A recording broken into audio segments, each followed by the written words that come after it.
আজই ডাউনলোড করুন আর এনজয় করুন আপনার পছন্দের শো।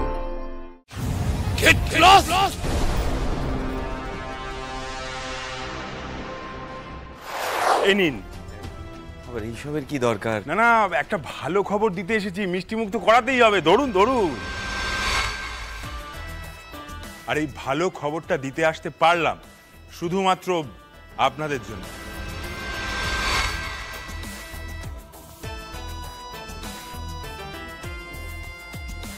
আপনারা আমাদের ওভাবে না বোঝালে আমরা হয়তো ডিভোর্স ফাইল করেই ফেলতাম।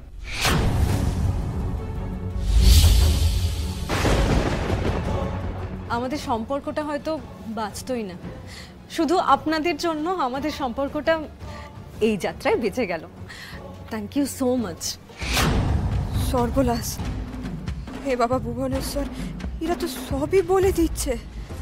যদি বাড়িতে জানতে পারে আমরা ডিভোর্স করতে গেছি, তাহলে যা রক্ষে থাকবে নাই। আচ্ছা আচ্ছা, ঠিক আছে ঠিক আছে, অনেক অনেক ধন্যবাদ। আমরা একটা কাজে বেরোচ্ছিলাম, পরে কথা হবে। হ্যাঁ, আপনি আসুন। দাঁড়ান।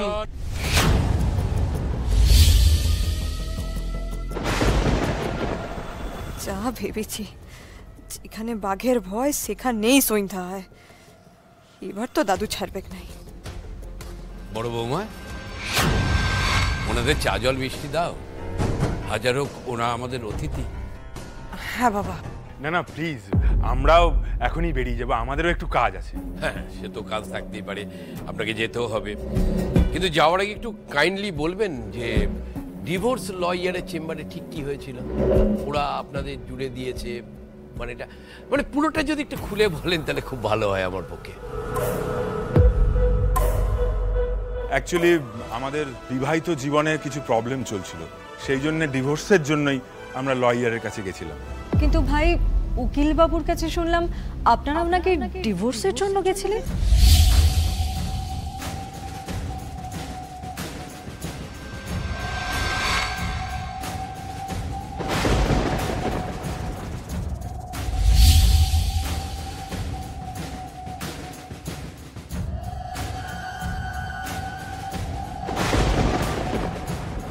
রায়ান আর পারুল ডিভোর্স করতে গেছিল? উকিলবাবু বলছিলেন যে উনি নাকি আপনাদের কেসটা নেয়নি, কিন্তু যাই বলুন খুব ভালো করেছেন। আপনারা বিয়ে ভাঙবেন কেন? না, একদম কিন্তু ভাঙবেন না। বিয়ে ভাঙাটা কি কখনো কাজের কথা হলো? হ্যাঁ, আপনারা বাড়ির লোকরা ওকে একটু বোঝান না।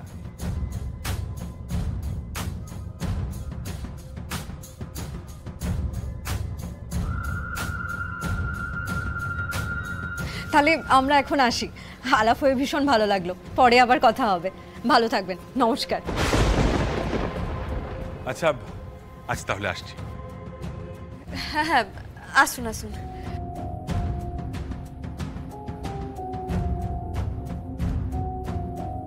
দাদু ভাই, পারুল দিদি, তোরা একই সর্বনাশ করতে গেছিলি? সর্বনাশের কি আছে, সব তো ঠিকই যাচ্ছিল, ডিভোর্স দিতে যাচ্ছিল, ভালোই তো ছিল। এইটা নিয়ে আবার গন্ডগোল করে সবকিছুতে জল না ঢেলে দেয়। অনেক হয়েছে এবার। আমার অনুমতি ছাড়া তোরা একের পর এক ভুল করে চলেছিস, তা সত্ত্বেও আমি তোদের মাফ করে দিয়েছিলাম। তোদের ঠাম্মি অসুস্থ হওয়ার পর আমি ভেবেছিলাম তোদের সিদ্ধান্তে বাড়ির লোক কতটা কষ্ট পায় সেটা তোরা বুঝতে পারবি, কিন্তু তোরা সেটা বুঝলি না।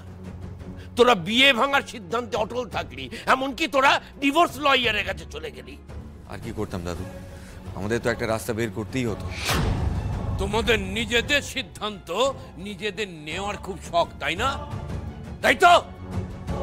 এই যে মাথার উপরে ছাদ, মুখে খাবার সব পেয়ে যাচ্ছ তোমরা, তাই তোমাদের তেজ বেড়েছে।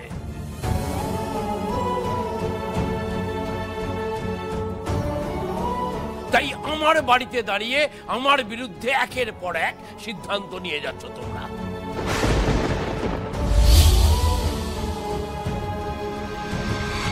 প্রত্যেকটা সিদ্ধান্ত তোদের ভুল, তোরা ভুল সিদ্ধান্ত নিচ্ছিস এবং আমাকে অপমান করছিস।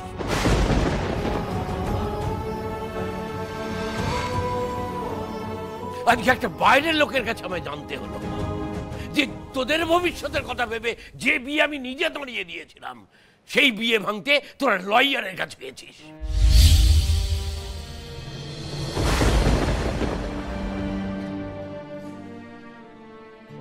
ডিভোর্স করতে গিয়ে তোরা শুধু বিয়েটাকে অপমান করিসনি, আমাকে অপমান করেছিস তোরা।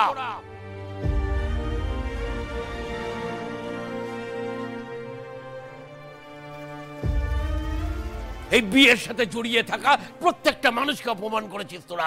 আমার প্রাণের থেকে প্রিয় ন্যাড়া গোয়ালকে অপমান করেছিস তোরা।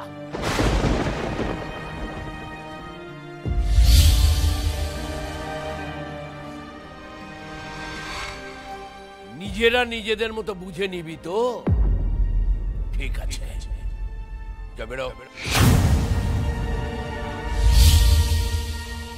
বেরিয়ে যা বাড়ি থেকে। এই পশু বাড়িতে তোদের কোনো ঠাঁই নেই। Get out!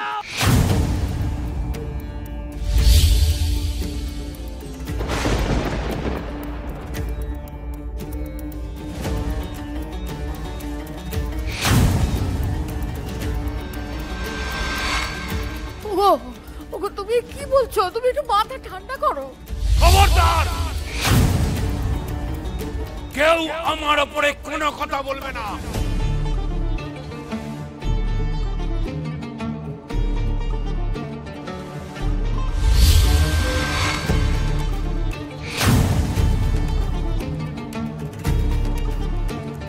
আজকে আমার সিদ্ধান্তের বিরুদ্ধে গিয়ে তোরা যে অপমান আমায় করেছিস, আমার সারা জীবনে কেউ কোনোদিন আমাকে এই অপমান করার সাহস পায়নি। যা যা, বাইরে গিয়ে দেখ, এই বসু বাড়ির ছাতা মাথার উপর দিয়ে চলে গেলে তোদের কি অবস্থা হয় দেখ। গিয়ে দেখ বাইরে, কদিন তোরা বাইরে টিকতে পারিস, আমিও দেখব। যা।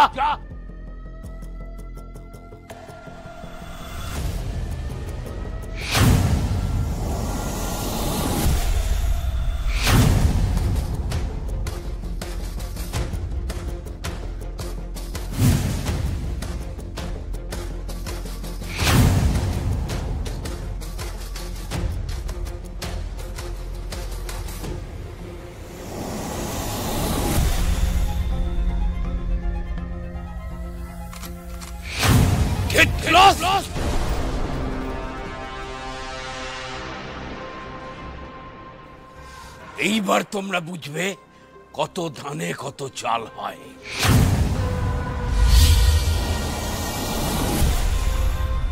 বড়দের অমান্য করা না, এবার বুঝতে পারবে বড়দের ছাড়া বাঁচতে কেমন লাগে।